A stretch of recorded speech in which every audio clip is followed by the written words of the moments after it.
সংগঠনকে আরো সক্রিয় ও জনমুখী করে তোলার লক্ষ্যে আগামী দিনের কর্মসূচির রূপরেখা নির্ধারণে প্রস্তুতি শুরু করলো বিজেপি।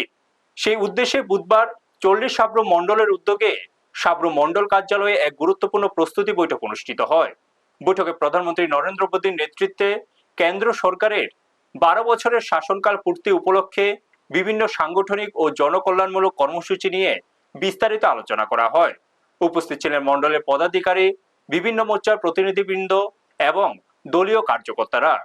আলোচনায় প্রধানমন্ত্রী নরেন্দ্র মোদীর নেতৃত্বে দেশের উন্নয়ন, জনকল্যাণমূলক প্রকল্প, অবকাঠামো নির্মাণ, ডিজিটাল অগ্রগতি এবং আত্মনির্ভর ভারত গঠনের লক্ষ্যে গৃহীত বিভিন্ন উদ্যোগের বিষয় তুলে ধরা হয়।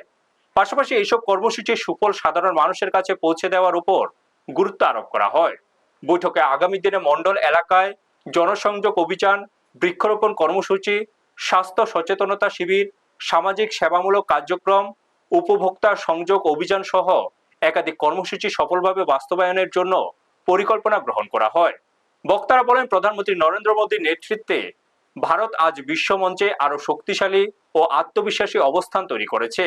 উন্নয়নের ধারাকে আরো গতিশীল করতে এবং সাধারণ মানুষের কল্যাণে গৃহীত প্রকল্পগুলির বার্তা জনগণের কাছে পৌঁছে দিতে সংগঠনের ভূমিকা গুরুত্বপূর্ণ। বৈঠকের শেষে আগামী দিনের কর্মসূচিগুলি সফলভাবে বাস্তবায়নের লক্ষ্যে সকল কর্মী ও সমর্থকদের ঐক্যবদ্ধভাবে কাজ করার আহ্বান জানানো হয়।